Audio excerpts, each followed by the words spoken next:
Hey folks, we're waiting on one more of our presenters, so if you want to just give us 5 minutes or so, we'll get ready to start.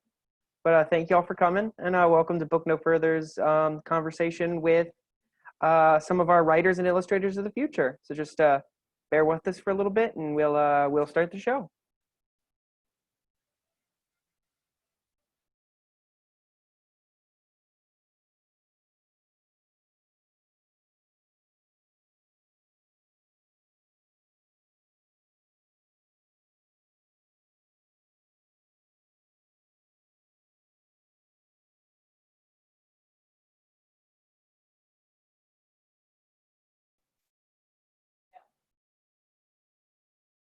Alrighty, folks.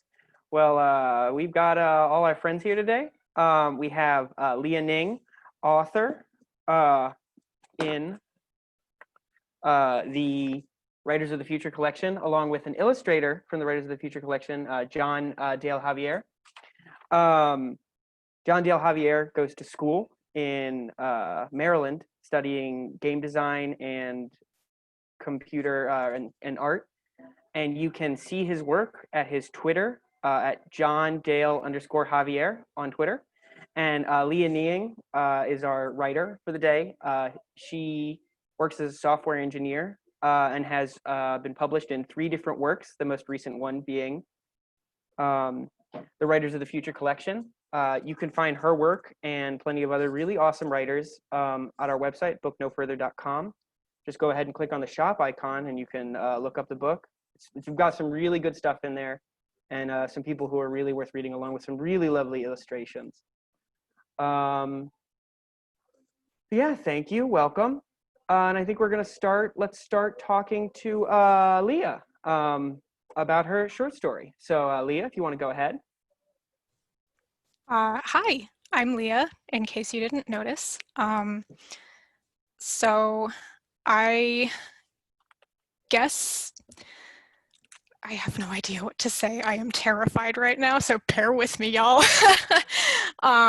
So yeah, this short story, so I started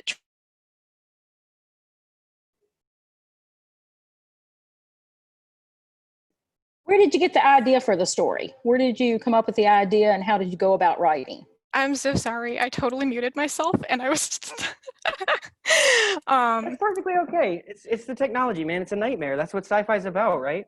Yeah, technology is the worst nightmare. So yeah, thanks, Dolores. To answer your question, I was actually just in the shower and just thinking about whatever, and the first line is the first thing that came to me. And it sounded really interesting to me. And so I kind of started just playing the what if game with it. Like, okay, well, why would somebody say something like that? And what kind of a world would you say something like that in? And from there, that just kind of spawned the whole story for me. Essentially, the idea is that the main character is a man whose wife died in a car accident. And they live in a world where there is a piece of technology that allows you to go back to the beginning of your life with all of the knowledge that you had when you died. And so he uses that technology to go back to the beginning of his life over and over again to try to save his wife. And basically the story is just how he goes about doing that. I wanted to read the opening to the story just to kind of give an idea of what it's like. It's really short. How many times? The dying man whispered. Nathan Reed's attention did not waver from the arm he was working on. Decades ago, Edward Weaver's dying words had bothered him. Today, they were like a fly lighting briefly on his neck, and he had to ask, "Pardon? How many times have you killed me?" 8, counting this one, Nathan said. Nothing personal, it's just that this way you can't tell anyone. He pulled a small square piece of plastic from Weaver's arm as its owner's breaths grew shallower. He dipped it into the bottle of alcohol, which he sealed and stored in Weaver's left pocket. The rest of the instruments, still bloody, went into the right. What are you trying to change? Nathan had never heard that question before. Did he owe the man whose life he was stealing an answer? He stayed silent and inserted the plastic into the incision on his own forearm. Then he pressed the pistol into Weaver's hand and stood. Soon, to anyone observing this scene, it would appear that Nathan had been attacked, but died before his device could be taken. Shoot, Nathan said. Gladly, said the dying man. Nathan had chosen someone vengeful for a reason. The flat report of the gunshot echoed around the alley. Nathan fell with a grunt of pain, fingers pressing at the new slick of blood on his belly. Gut shot again. He'd thought that he might be used to it by now, but he always began to whimper when the burning started. And that's the whole opening. That's basically where the whole idea came about.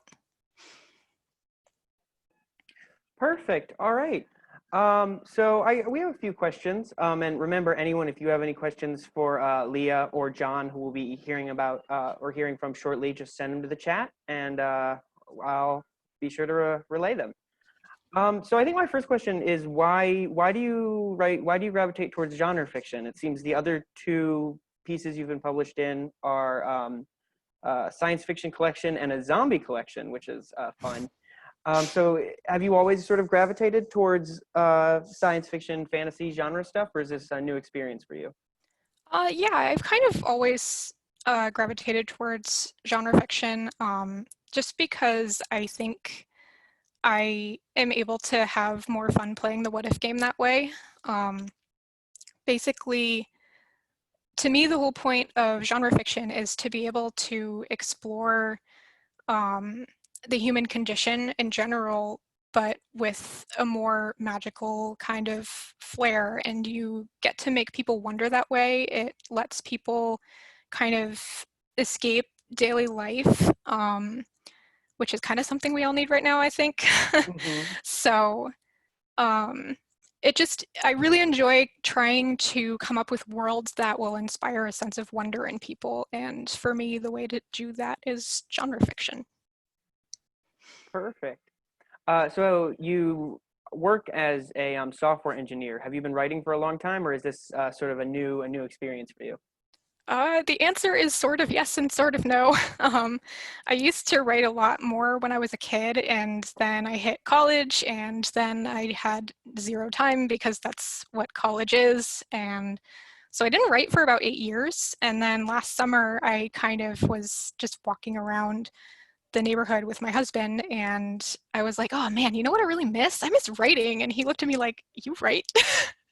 So I started writing again last summer, kind of on my spare time.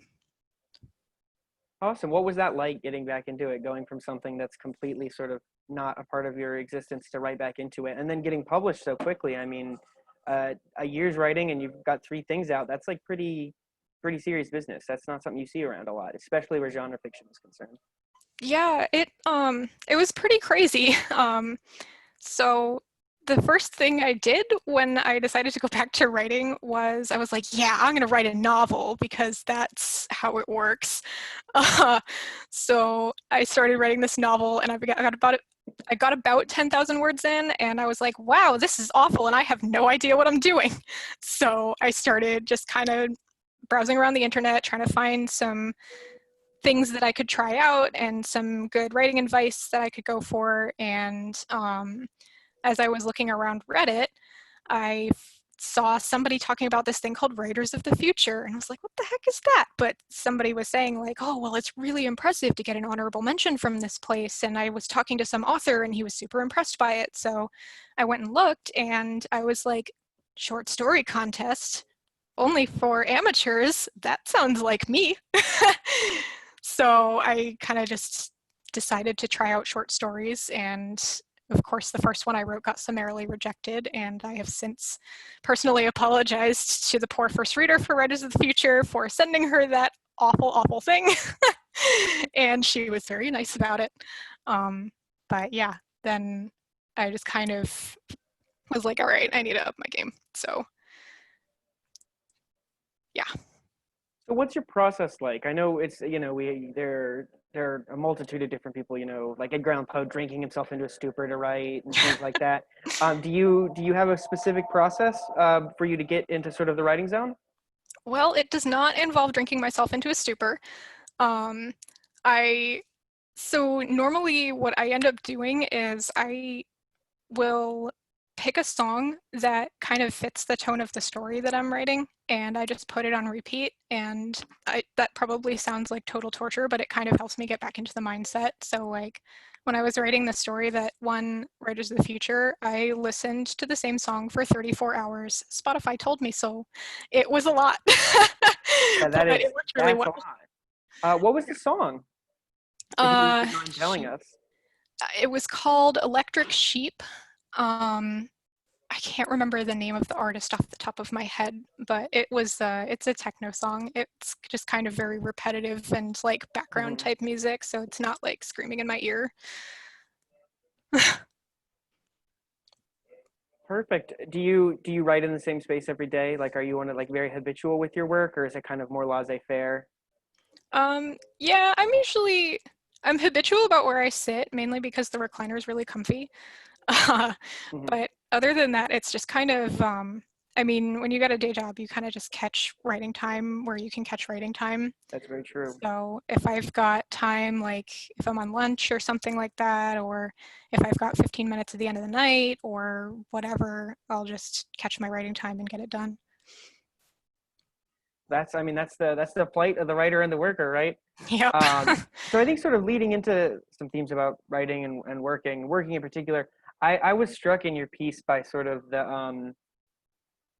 of course, there's the overarching theme of, what are people willing to do for those they love, which is, something people have been writing about for a long time. And you're mining a really awesome well. Like this is like a good place to explore. But I was struck by sort of an element of class in your piece, right? That in order to get the object, the people who have access to the object that lets them go back in time, you have to be incredibly rich, right? And I was wondering if you wanted to talk a little bit sort of about your relationship to this story in class, and sort of like how much of that was like something you were thinking about, how much of that is from sort of your unconscious, sort of, especially in light of sort of where we are now with the conversations on class. We have people who are leading us are maybe not don't have our best interest in mind, especially when it comes to class. So yeah, I was wondering if we could like maybe jive about that a little bit, if you maybe want to talk a little bit that in connection to your piece. Yeah. So I think that class in relation to this piece was really a big deal in that the whole reason why he had to do so much in order to try to save her is because this really was only available to the very, very rich. And I think that's a really strong prevailing theme in science fiction, especially, is that when the end of the world is coming, or when immortality is discovered, or anything like that, it's usually something that is really marketed to the rich. And I definitely can see things like that being perpetuated in today's society. Um, so I honestly just I wrote it this way because I felt that it was accurate. And I think that that's probably the best way you can write anything, is to be accurate, to reflect what's going on around everybody, so that you can try to appeal to people and make it so that they can relate to your story, so that they are not feeling unrepresented, I guess, if that makes any sense. Yeah, I think another question we have, right? You mentioned it, is this question on representation. It's something we see in the media a lot. It's constantly a struggle for a lot of people. And I think you're mining at some pretty deep wells. Do you think this is a story that's like, you wrote this pre-quarantine, correct? Yeah. So has quarantine changed sort of your thoughts on this story and love and connection? Like, how has the quarantine affected your relationship with this story, and I guess sci-fi in general, and your writing process? Because of course, I mean, a lot of people have been writing. What is her name? Zadie Smith just came out with a collection in July 28th, I think, all about isolation. I mean, this is the coronavirus, and isolation is like a hot topic right now. And so I'd love to hear some of your thoughts on that. Yeah, I mean, I don't I don't think that quarantine has changed my relationship with this story in particular, except that I think that this type of love and this type of connection with people, it's become more obvious to people now how important it is to have that Mm. in your everyday life, because now that people are isolated, I mean, you just kind of, you don't get to see your people. And there's something about being in a Zoom meeting that isn't necessarily quite there in terms of connecting with people. And so I think that people have been trying really hard to try to figure out how to get that connection without putting each other in danger. And I mean, the Zoom meetings are really great. Like, I mean, we're all sitting here chatting with each other about these kinds of things, meeting new people and listening to me blather on about everything, you know, but yeah, I mean, it's been hard for people. And so I think that this becomes more relatable in a way now that people are understanding uh, what that kind of connection really means to them now that they don't have it as much anymore. Yeah, I mean, I think that's the Zoom meeting is. I mean, even this event, right? We're at the store. We're used to having, you know, people come and sign books with the author, and it's totally changed, right? But it's also nicer because, you know, I'm in Roanoke, Virginia right now, and you guys are all in vastly different places. So it's changing the way we connect. It's very interesting. Another central part to the Writers of the Future, right, is the illustrations. I was wondering if I could talk to you about what it's like working with an illustrator. What was that experience like, having someone illustrate the image for your piece? So we didn't actually get to talk to the illustrator until after the illustration was done, which was a super, super cool experience. Um, so normally what happens is the writers get chosen, the illustrators get chosen as the winners, and then the illustrators get commissioned to create these pieces, and then the illustrations are kept completely secret from the authors until we all get flown out to Hollywood. And during the workshop, they've got this whole big reveal where they have the pictures physically like hanging out in a room, and they just kind of release the 12 authors into the room with no indication of which is yours or anything, and you get to go and like find your illustration. Obviously, we couldn't do it exactly that way this year, but Writers of the Future did a virtual event kind of like this where they let us all guess which one was ours. And it was just the coolest experience seeing how these crazy, crazy good artists interpreted our work. And I was like freaking out, overjoyed when I saw my illustration because it fit perfectly. I mean, I couldn't imagine a better way for that illustrator to have portrayed this story. So it was super crazy. It was one of the things I was actually the most excited about when I heard that I had won. Was I was like, wait, I get an illustration. I get to be a real author. Holy crap! Perfect. I mean, that's great. That's an amazing experience. I mean, that's great. That's what you want, right? That's the author experience. Yep. So I think jumping off, talking about illustrators, now we're going to go to John Dale Javier and sort of talk to him about his experience as an illustrator and sort of his process as an artist, and about his experience working in the program. Hello, my name's John Dale. I guess the best way to represent who I am is just a sample of some of my more recent work, just so you guys have something visual to go along with what I say. If you guys don't mind, I'm gonna screen share some of my more recent work that I have been producing. So I'm sorry. Um, I illustrated the book or the short story called Educational Tapes in the Writers of the Future anthology. And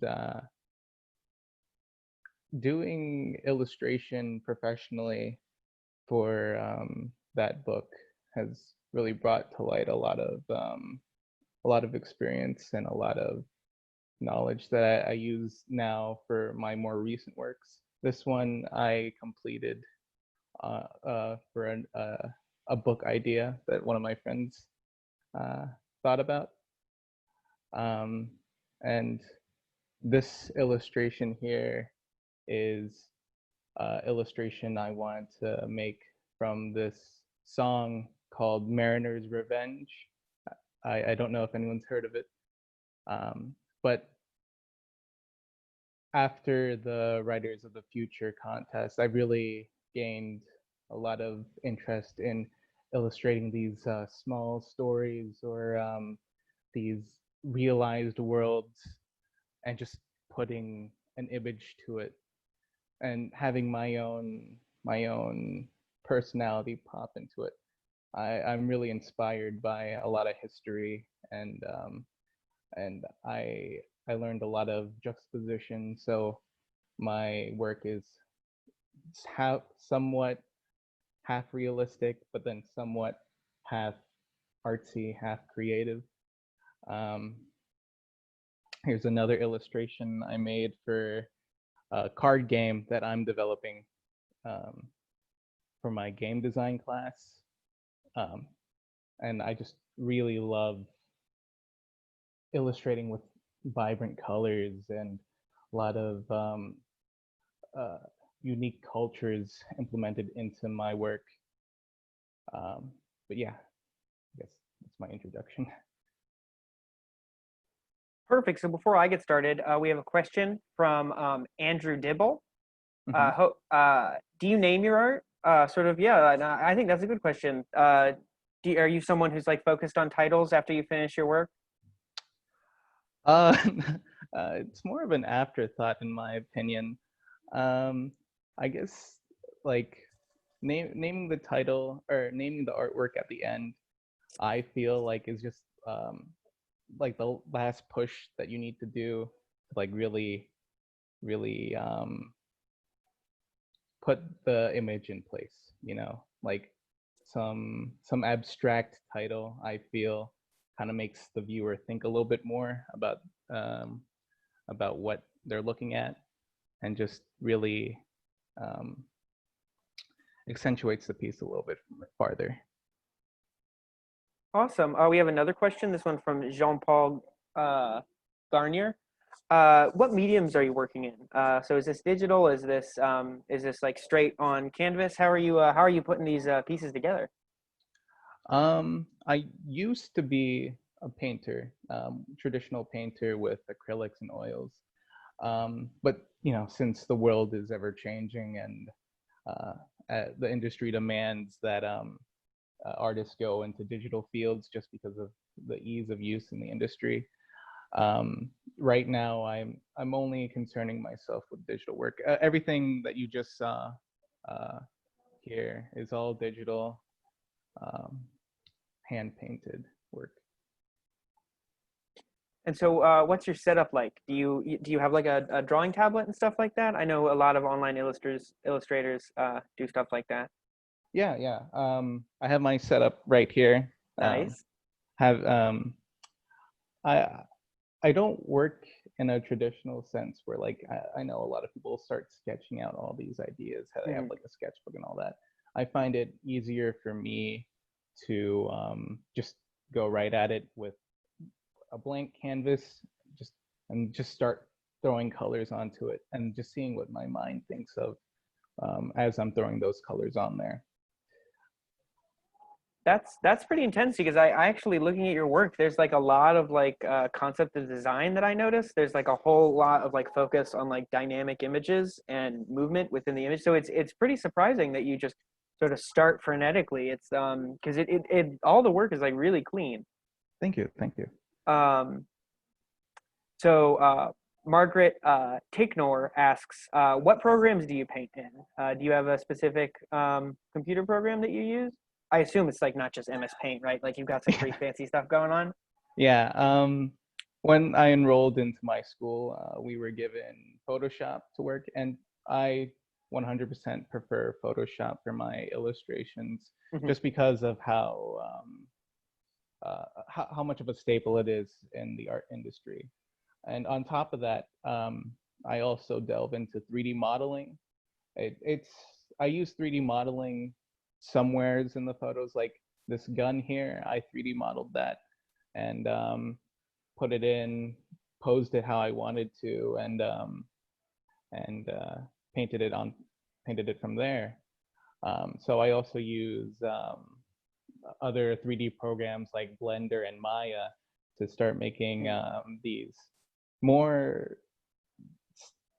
like sound models, so the illustration looks more realistic. Awesome. Michael Brewer asks if we'd be able to see a quick demonstration of your process. Is that something you could give us a little show for right now? My process. I could really quickly hop onto my tablet and email myself some of the work in progress for some of these pieces. That probably take me 10 minutes or so, but I don't know if that. I do have progresses for the one illustration I did for Writers of the Future. That's right, because you have two, correct? Yes, I have two illustrations. I could pull up both of them and show you guys. Yeah, I think that'd be really Um, lovely if we could see that. But I only have the process for one of them, and I could explain what I typically do and what I change, because since my last illustration and what I do now, a lot of things have changed. So I could explain in depth on how my workflow is now.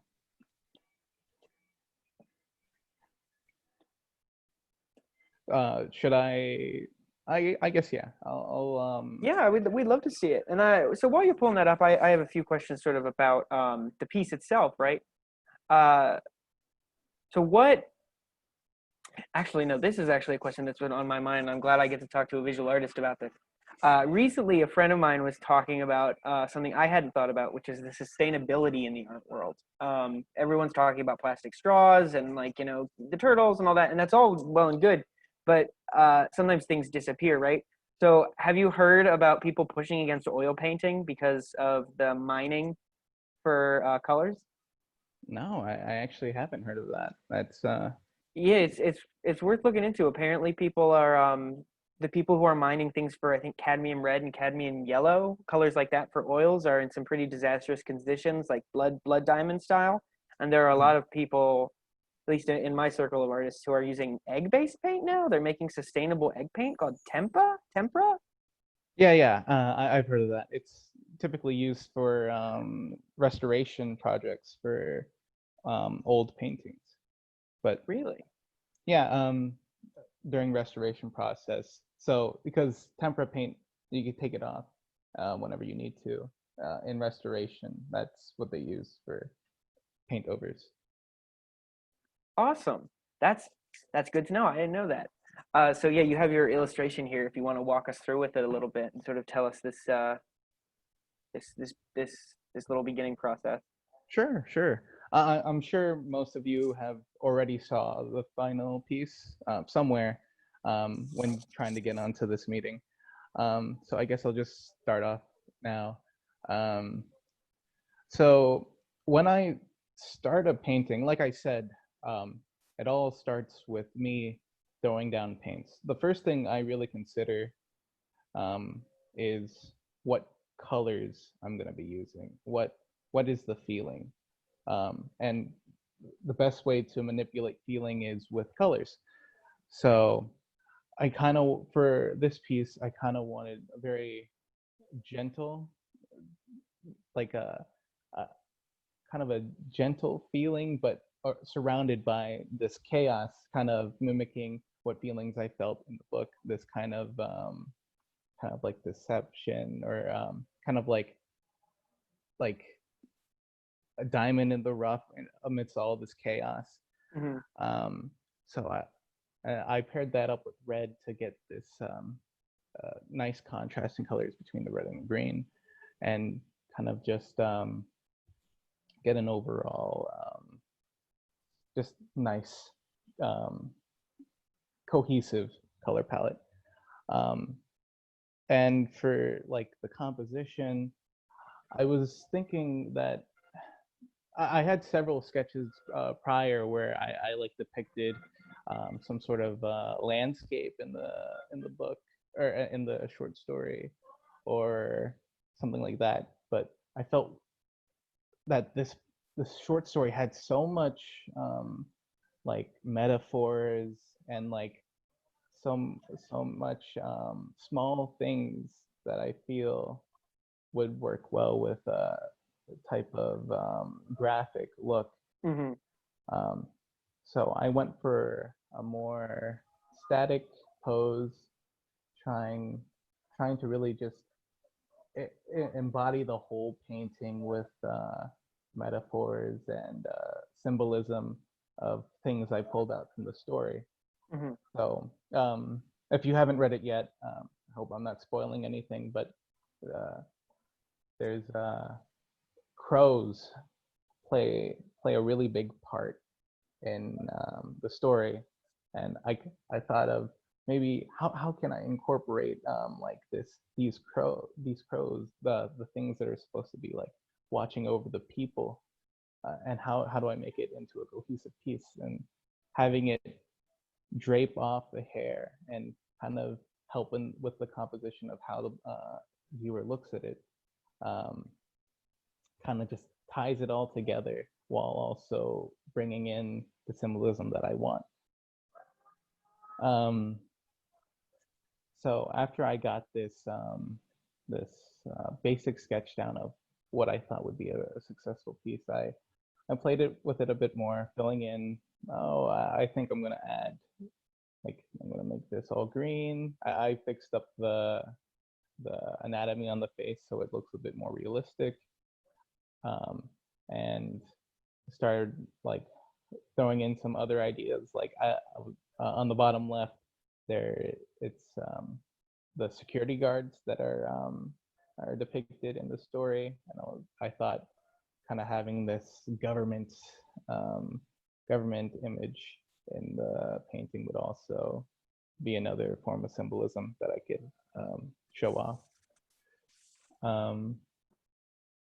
Then here's where I'm getting a bit more, trying to figure out some more of the details. Like in the story, there's these books that inspire the protagonist to go search for like a safe haven. I'm trying not to spoil too much, just in case if anyone hasn't read it. But there's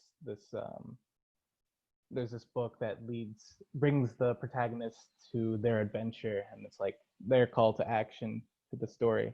So I started thinking, I also want to incorporate this too, because in the end, when I think of an illustration for a book, it should really not only convey the scene and the setting of the place, but also some of the deeper elements, some of the small overall feelings that the book gives off.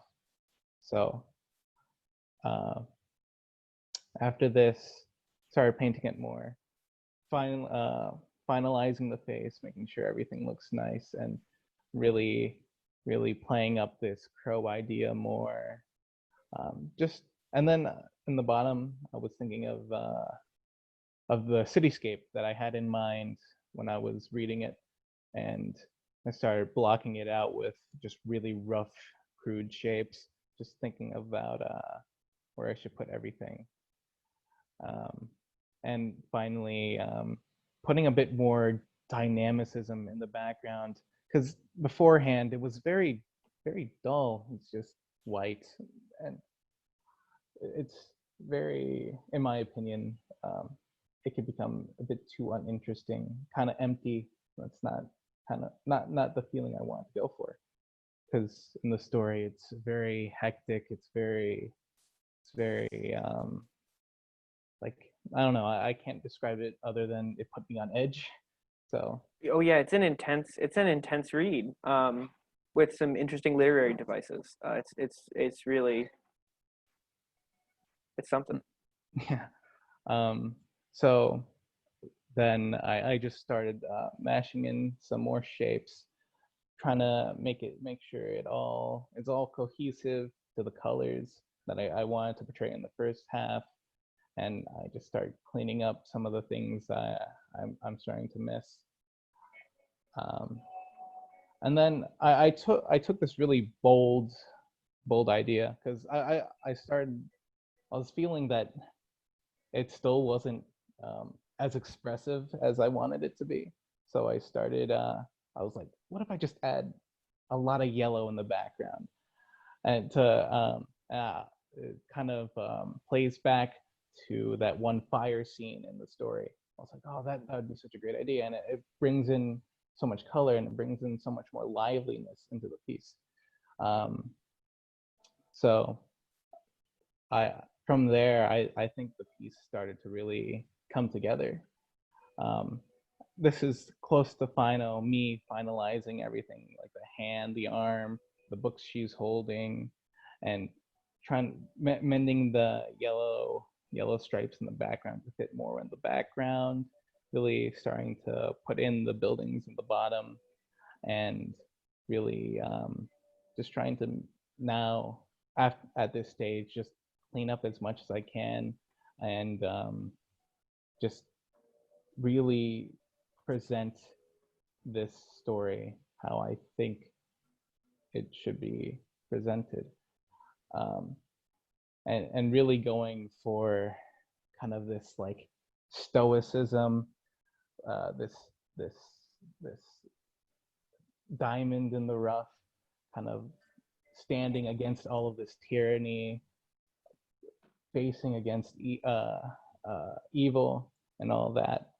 And I feel like the final piece really just accentuates, especially with all the color I added in the bottom, just accentuates the overall feeling of what I got from the book. Just like, I'm saying feeling a lot. It's really hard to describe feeling, but No, I mean, I think you're right. There's a lot of emotion, especially with the colors you use. There's a lot of emotion in this piece. There's a lot here. Really, really wonderful stuff. yeah, thank you very much. Of course. And yeah, my process now is a little bit different. I tend to I get more reference material, just so I'm not having to go back and have to fix things which could have been fixed if I just had some reference purpose to begin with. Right. And I definitely wouldn't leave, if I were to go back, I definitely wouldn't leave it as rough as I did. Before, I thought the very rough style kind of conveyed a more painterly look, but now I would probably blend in those colors a bit, make it less jaggy. But That's yeah. the struggle of the artist, right? The work is never really truly done.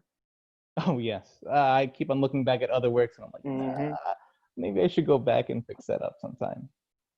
So I think now we're going to take a quick look at the illustration for Leah's piece and talk to her a little bit about her relationship to the image. If you give us just a second. We're just getting that on screen.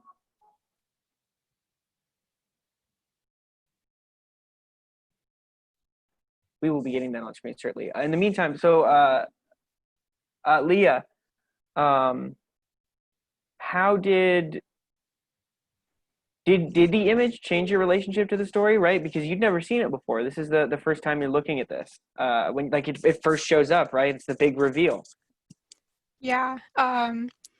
I honestly was just impressed by how much of the details of the story the illustrator was able to get into the piece. Yeah, that I was just completely shocked when I saw it by how much she got in there, the flowers and the number of tries that the main character had to take, and it was, I mean, it was a better illustration than I could have ever even imagined or hoped for or asked for myself. It just came out so good. Yeah, I think you can. I mean, really, without spoiling what happens, you can totally see sort of the heartache that goes on, right, and sort of the futility, right, which is, Yeah. I think one of the things I really like about your story is that it's not saccharine, right? I mean, there's not, it doesn't give you the rom-com end, right, which I think is Right. true of reality, right, and I think there's something really reflective in the image too. Yeah. The funny thing is too, mentioning the ending, and I won't spoil, but the ending that went into the book was not the ending I wrote at first, but it was the ending I came up with first. So I originally came up with that ending and was like, wow, that would be a cool ending. No, that's not realistic. Then I wrote something else and I gave it to my husband to read the whole thing. And he read it the first time and he was like, your ending is terrible. Please fix that. And I was like, all right, all right. So, no, I think the ending of this story probably was one of the most important parts of the story for me, is because it wasn't an ending that you should expect, I guess. I mean, Mm-hmm. it's not the rom-com ending, like you said. A lot of people will go for the rom-com ending or like the totally tragic ending or something like that. And I think that especially if you're going for an emotional impact with your readers, you can't give them something that they expect. Mm-hmm. Yeah, it's got that sort of magic that only short stories can have, right? Like even novels can't quite do this, where it's like an emotional echo, like at the end, like you struck a gong in your heart or something, or like hit a bass drum in your heart, and just sort of stays there. Really, really wonderful stuff. So I think now it would be great if we could talk to both of you and sort of have some questions for both of you at the same time. And one of them comes from Mitchell Brewer, which is, how has the Writers of the Future win inspired your new work, right? What has this sort of event that you've both had as an author and illustrator, it's lit the fire under you, so to speak? You want to go first, John? Sure, I don't mind. After this whole experience with Writers of the Future, I feel like I I started to put a more emphasis on trying to recreate stories, or trying to envision things that I read about or see, um, and really put a story behind them. Um, like after creating these illustrations, uh, I started to delve more into story building, world building, and all those other things. But prior to the event, I think I was mainly a portrait artist, doing portraitures or doing simple landscape scenes. But after that, I really started to put more focus into trying to make the world feel believable, trying to really put in that like secret layer of background story into every piece. And yeah, just try to really push myself harder. And after this professional thing, I started to take art more professionally. I knowing what art directors expect, and knowing what comes out or what needs to come out, I feel like my work in general has just improved. Trying to reach the same goal as I did with that, but trying to get better and better every time. Yeah, that definitely reflects my experience too, I think, which is once I won, I kind of looked at the story that I'd won with, and I was like, okay, so this is what it takes to write at a professional level. This is what I should be trying for every time. This is what I should be trying to beat. So it really kind of helped me to figure out what is expected of me if I'm going to be a professional writer. Mm-hmm. And that was partially how I ended up publishing the next two pieces that I got published, is because I was like, okay, this is what editors are looking for out of writers. They want, basically, like John said, they want to have those little layers of world building in the background, the subtle Mm-hmm. things that make people ask questions like, hey, so what about that whole class thing in your story? Let's talk about that. So like you kind of have to be getting people to ask questions about your work. You have to make them want to know more, and you have to make them really feel like they care about your world. And so that, I think, is the biggest thing that has influenced my work after winning Writers of the Future. Awesome. That's.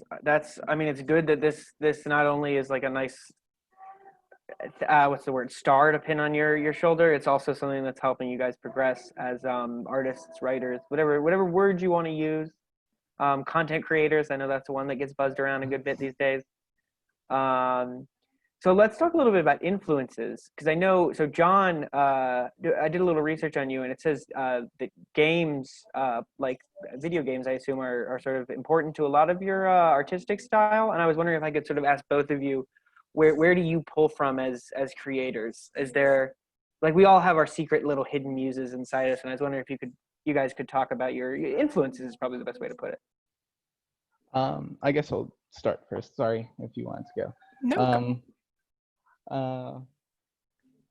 I really, video games, yes. I definitely get most of my inspiration there. Just thinking about like having my illustrations be part of something bigger, things that people can interact with. Like I think that's what I find most interesting, is just having what I work on and what I do be experienced in a different way, or being experienced in such a way that is entertaining and people will enjoy it and all that. And just like when I think about my works being portrayed in like video games or even like movies or any other media, I think like, wow, my ideas are being enjoyed by other people, and it's a very, it's my first inspiration is just thinking like this, eventually this will be something that people could reminisce about and just smile towards and all that. But a lot of my inspiration really falls onto history. I'm a big history buff. I love everything about history. And the paintings I showed, some of them kind of depicted pseudo historical events. And that I also love to put in some more fantastical ideas into these realistic or these historical paintings. But like when I think about like the technology back then, or when I think about like these events that are totally radically different of how we would expect now, like right now we're like, oh, I could talk to anybody at any time through my computer, through Zoom. But back then, like I think like, oh man, wouldn't it be really interesting to illustrate like someone running, carrying messages, I don't know, and trying to think of some fantastical story like, oh man, there's this war and this guy needs to bring a message to the king or something like that. And I think these sparks of ideas, these ideas of like grandeur, a bigger world, really helps me. It's like my biggest inspiration, I feel. And seeing all the culture. I also love to portray culture, like with my illustration with the witch girl. Um, I love to portray cultures everywhere from Asia, Europe, South America. I think there's so much story. There's so much interesting things that we don't really get to see. There's like these hints of culture of the people of these people that I really love to portray. Just this whole community condensed into one painting.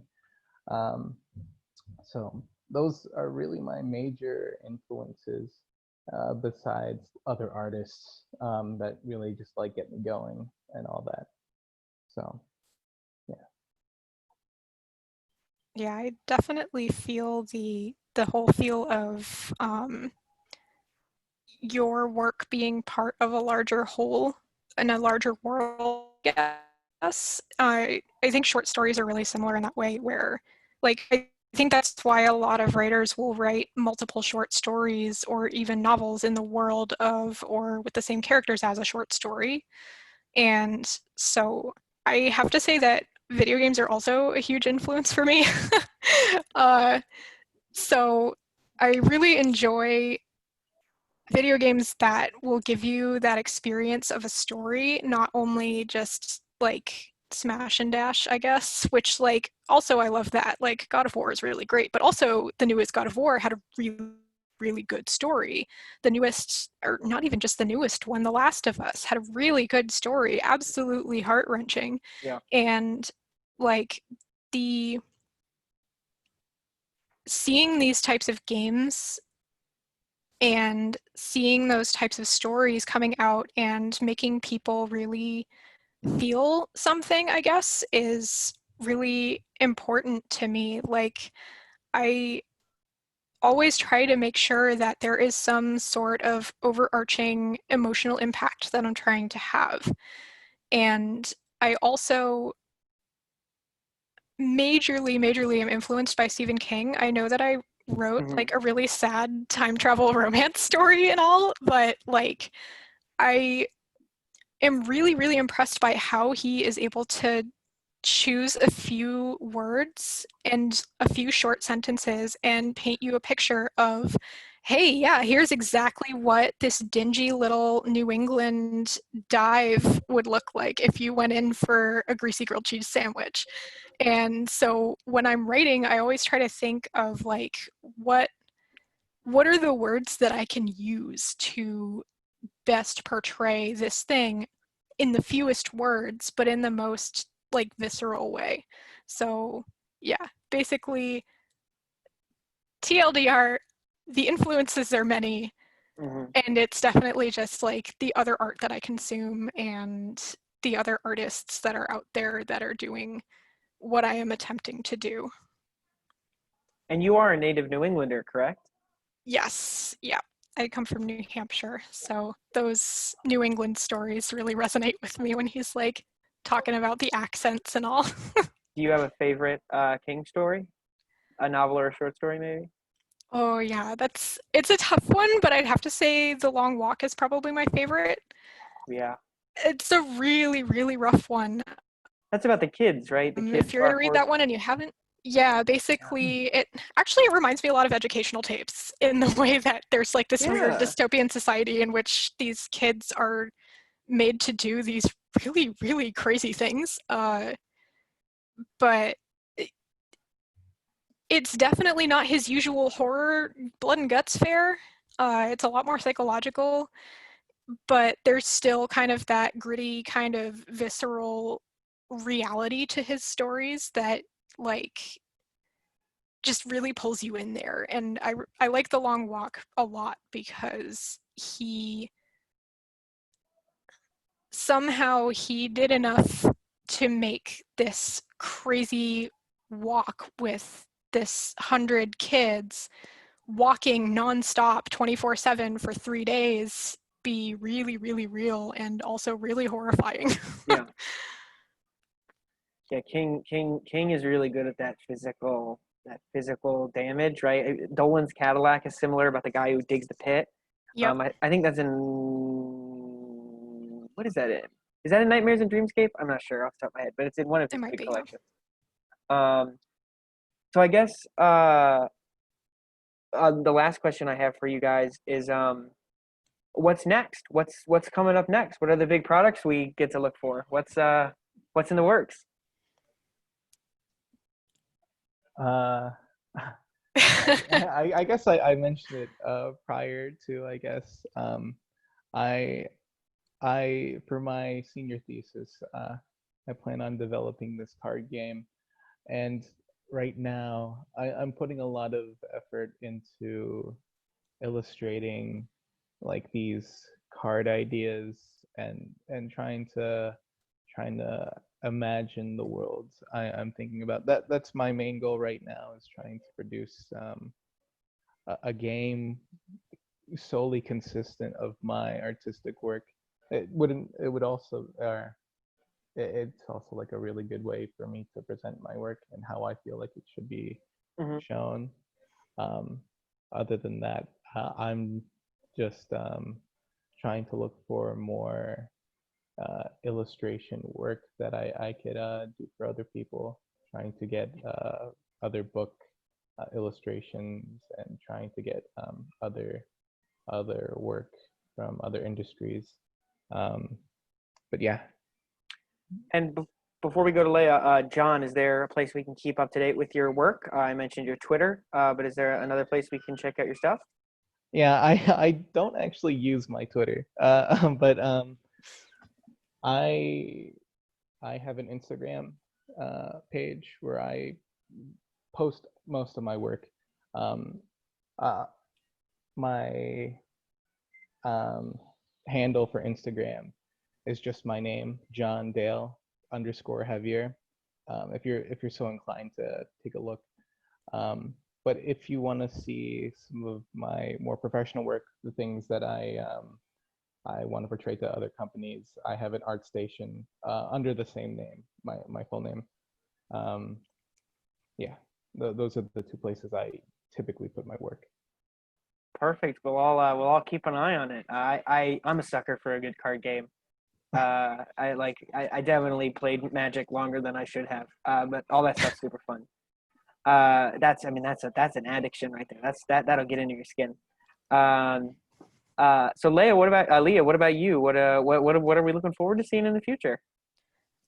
So right now, I think what I'm looking to do is just get some more short stories out there, try to get into some of the big name magazines, fantasy and science fiction, all that kind of fun stuff, to start kind of building up my resume, so to speak. And then I'd really like to get a novel done, and hopefully by the time I get the novel done, I'll have more things to put on my resume when I send out query letters, et cetera, et cetera. I'd really like to do a novel in the world of Yellow and Pink, to try to expand that out and add a little bit more depth to that world and whatnot.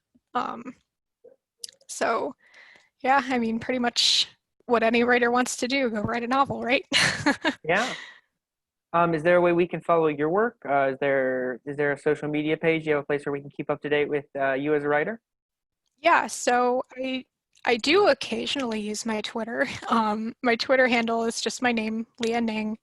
And I have a website as well that's got updates on what I'm doing. I occasionally write blog posts when I'm not procrastinating on them. And I have a page in there somewhere that has all of my publications. It's just leahning.com. I try to keep it semi-simple. Perfect. That's really awesome. Well, I think we're gonna wrap it up here, folks. But remember, if you're looking for a copy of this, which of course has the short story "Yellow and Pink," written by Leah Ning, and Education Tapes, illustrated by John Dale Javier, you can find Writers of the Future, Volume 36 at Book No Further. Just check out our website at booknofurther.com, or there's also a link in our chat. If you want to come down to Roanoke, if any of you guys are in the area, we should have some physical copies. With that, and we have some older editions too. I'm pretty sure we have some other volumes of Writers of the Future. Really, really cool stuff. I mean, it's really so great to see young people producing more work again. We're gonna see the book from the moderator of this event is gonna show you guys a quick image of the book when she. Oh. There we go. Yeah, that's. See, me and Dolores. She's the head honcho. She's the emperor of the store. I sort of just make sure the place doesn't burn down. Good at this. But we've both been looking through it. You can see we have some of our bookmarks there. Really, there's really cool, and it totally runs the gamut, and it's also got some themes of intersectionality, which is really cool. Like it's not just your like. Fantasy and sci-fi has a complicated history, right? Especially with as Leah was talking about representation, right? So this is a really good collection if you want to see some diverse points of view. Yeah. So again, check it out at booknofurther.com, and thank you, Leah and John, for sitting with us today, because this was really great. This was a really good time. Yeah, thank you so much for having us. It was really fun. Thank you very much. Of course, and when you guys get new stuff out, you gotta send it to the store, and we'll put it in here. We've just started actually talking about putting games in the store, like board games and card games and stuff like that. And we're always looking for new underrepresented sci-fi people who are not like the big names. So even though that's I mean, you don't know, you could get there soon, maybe. Maybe someday. Hopefully. All right. Well, thank you so much, and y'all have a wonderful rest of your day, and we hope to see you guys again for another event like this soon. Thank you very Thanks. much. You too. Of course.